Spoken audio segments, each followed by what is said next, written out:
A piece of cake. Every cloud has a silver lining. To wreck your brains. To leave no stone unturned. A blessing in disguise. These are all idiomatic expressions, meaning expressions that have a meaning that is different to the individual meaning of each word.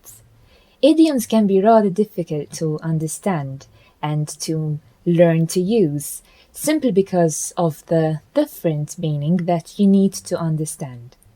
My best advice on how to learn idioms and any new vocabulary, really, is to try and think of an example, perhaps from your daily lives, in which you can use and apply this new piece of vocabulary. And write it down. Keep a notebook or open a Word document on your laptop, and every expression, every word that you come across, write it down. At the end of the week, go back to your list and try to think of how you can use these expressions, this vocabulary, and that's how you broaden your vocabulary. We're going to start with our first exercise. We have 5 idioms, which I have mentioned to you a few minutes ago, and you're going to match this idiom with the meaning. A piece of cake, which means that something is very easy. Maybe you found this exercise a piece of cake, which means really easy. And if you didn't find this a piece of cake, don't worry, just practice, keep on studying and using these idioms, and they will just come automatically to you. Number 2. Every cloud has a silver lining. And this means that every difficulty has some kind of advantage. You should never feel hopeless, because difficult times always lead to better days.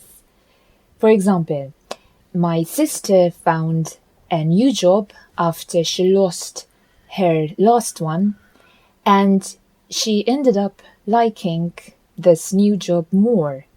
So every cloud does have a silver lining. 3. To leave no stone unturned, which means to try absolutely everything. Let's think of an example. Alicia's lawyer promised that she would leave no stone unturned in trying to find more evidence to help her case, to help her win the case. Number 4. A blessing in disguise. If something is in disguise, it means it is hidden. In this case, if it's a blessing, it's supposed to be a good thing which is hidden.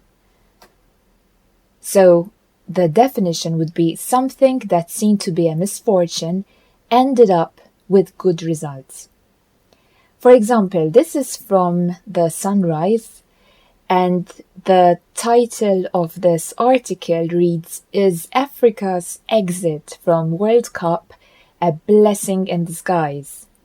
And at the end of the article, you will find a quotation which reads the following: "Africa has great talent, but must invest much more in developing, organizing, and rewarding the players." So that's why this was considered to be a blessing in disguise. Something which was bad, seen as bad initially, ended up having good results later on. Number 5. To rack your brain, which means to think really hard about something. For example, I've been racking my brain all morning, but I can't think of a good title for the project. So you really try to think hard about something. We're going to move on to 3 exam practice tasks from MathSec SEC papers. And the first task, you are asked to fill in the blanks in a passage to complete the idioms. The first one has been done for you as an example. So basically you will see the meaning of the idiom in italics. And then you need to find the idiom that carries the same meaning. I suggest that you first go through the idioms and see how many of them you know and what they mean. Go through the passage first, just read it through quickly, and at this stage, you don't need to write anything down. Just make sure that you get the gist, you know what the passage is about. Then go back to the idioms, read the passage again, this time more carefully, and you can start filling in the blanks with the correct idiom. I'm going to give you about 4 to 5 minutes to complete this task, and then we're going to correct the answers together. See you soon. Task A. Joanne taught hard, and that is the meaning for the idiom wrecked her brains, which is letter K. Now make sure that you conjugate the verb. If it's a verb, like in this case, wreck, put it in the past tense in order to fit in the context of the passage. So Joanne taught, it's the past tense of think, and we changed to wrecked her brains. So it's not Joanne wrecked her brain, that would be incorrect, but Joanne wrecked her brain.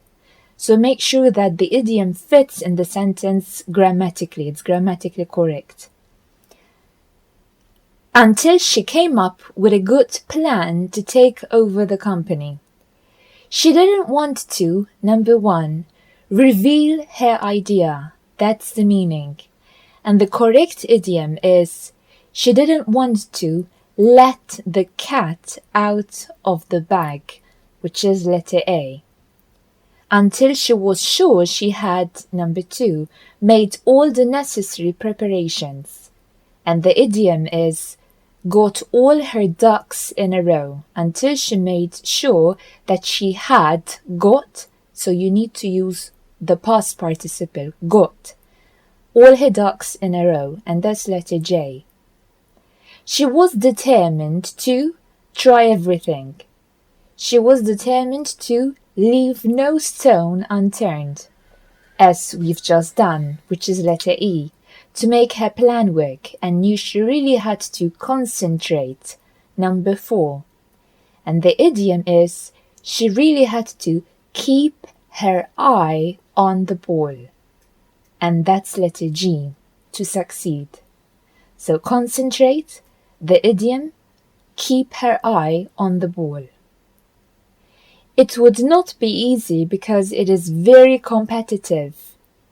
Very competitive, the idiom, dog eat dog, which is letter F, in the real world. But Joanne was not going to let anything upset her plans. And the idiom for upset, number 6, is throw a wet blanket over. So Joanne was not going to let anything throw a wet blanket over her plans. And that's letter D. She knew that if things got a little difficult, she knew that if push came to shove, which is letter H, her family would support her. Things got a little difficult, push came to shove. She would have to work really hard. And the idiom is, she would have to burn the candle at both ends, which is letter B.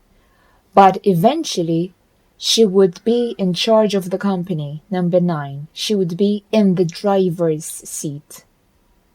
In charge of something, in the driver's seat, which is letter C. She would never give up. She would never throw in the towel. Okay, how did that go? We're going to move on to our second task. This time, it's a bit more difficult because you have to think of a word to complete the idiom. So the idioms are not presented in a list, but there is a word missing which you have to think of what it is in order to complete the idiom. For example, the first sentence of this task begins as follows. We thought building the model would be a piece of, and you have a word missing, a blank. But we know from this video that the idiom is a piece of cake, which means it's effortless, it's really easy. I'm going to give you this time about 5 to 6 minutes to complete the task. They are all popular idioms, which I'm sure that you have heard of. So take your time, go through the passage first, make sure you understand the task and what it is saying, and try to fill in the idioms. Then we're going to correct the passage together. Off you go. Task B.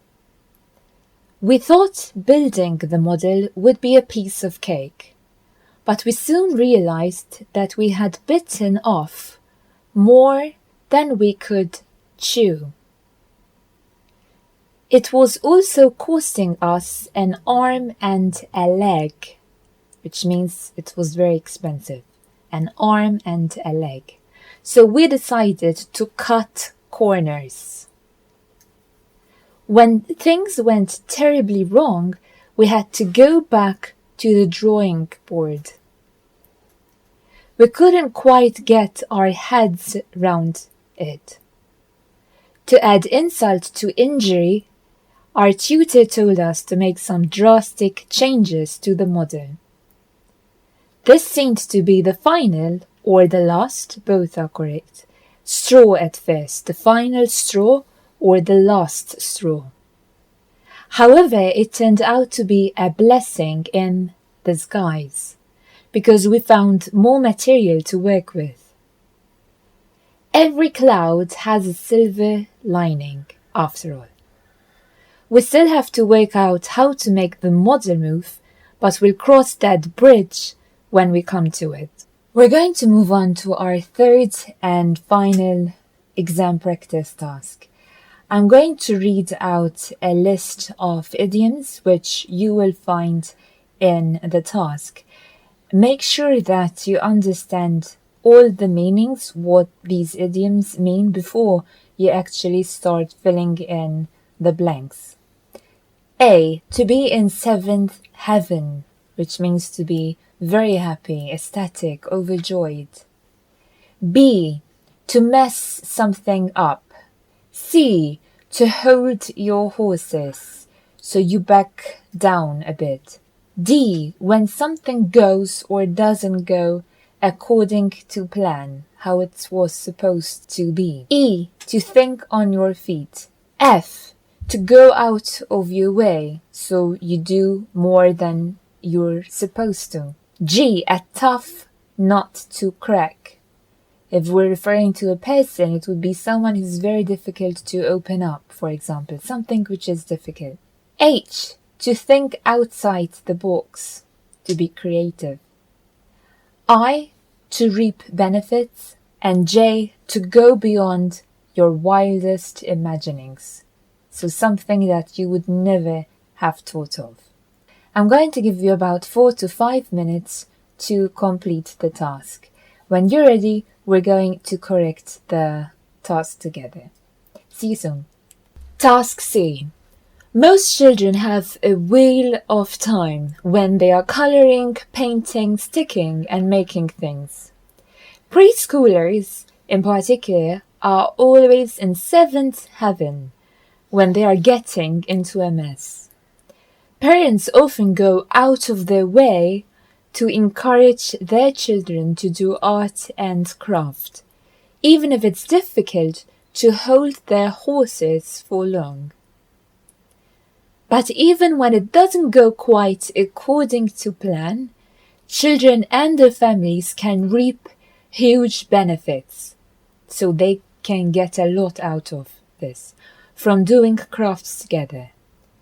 Encouraging children to be creative and imaginative can actually help them to think outside the box when they are faced with tough nuts to crack in adult life. Making things that they've dreamed up or painting things that go beyond their wildest imaginings helps children to find different ways to approach problems. Making art is a safe way to discover that it's okay to mess something up, as this can later lead you to think on your feet. We're going to end today's session with popular idioms that you can use in your essays, in the speaking component, or in the language component. Catch 22. This idiom shows a dilemma, a situation which has contradictions or contradictory opposing rules. A common example of this is having a student who has just graduated and is looking for a job. But he may be turned down, so he's not offered the job. Why? Because he lacks experience. But if he's not given the chance to work in this field, he will never get experience. So that's an example of catch 22. Double-edged sword. And this means an option that has both positive and negative sides. So let's think of an essay title called The Pros and Cons, the Advantages and Disadvantages of Technological Communication. So we could focus on communicating via the internet. On the one hand, it allows for ease of communication. But on the other hand, it might make some people rely on it a bit more and perhaps make less effort to actually meet up in person. So the relationship remains mostly virtual. That could be an example of how you could use the idiom double-edged sword. To let the cat out of the bag. We've done this in a previous task in this lesson, and it basically means to disclose a secret which was meant to be kept, well, a secret. For example, there is a surprise party, and by mistake, you mention this party to the person for whom the party is being organized. So you let the cat out of the bag about this surprise party. Let sleeping dogs lie. So don't let the cat out of the bag and let the dogs lie. This is said to warn someone that they should not talk about a bad situation. They should let it lie, especially one that most people have forgotten about. You can't judge a book by its cover. This is a famous one, and it means that you should not decide upon something based on just the outward appearances. Of course, it doesn't just apply to books, but we can use it for everything. To bite off more than you can chew. In general, it means that you try to do a lot of things, perhaps too much for you to handle. So you bite off more than you can chew. And finally, time flies when you're having fun. You can use this when you don't really notice how long something takes because you are really enjoying it. This idiom is often reduced to just time flies, and we use it in a positive context when we mean that something was interesting and we didn't take note of how long it took because we were enjoying ourselves. And yes, time does fly. This is the end of today's lesson. Remember, always try to think about how you can use these idiomatic expressions and vocabulary in general in your daily lives. Try to take note of any new vocabulary that you come across, revise it and use it. That's how you really learn and grow in your practice. Thanks for watching, and I will see you next time. Ciao.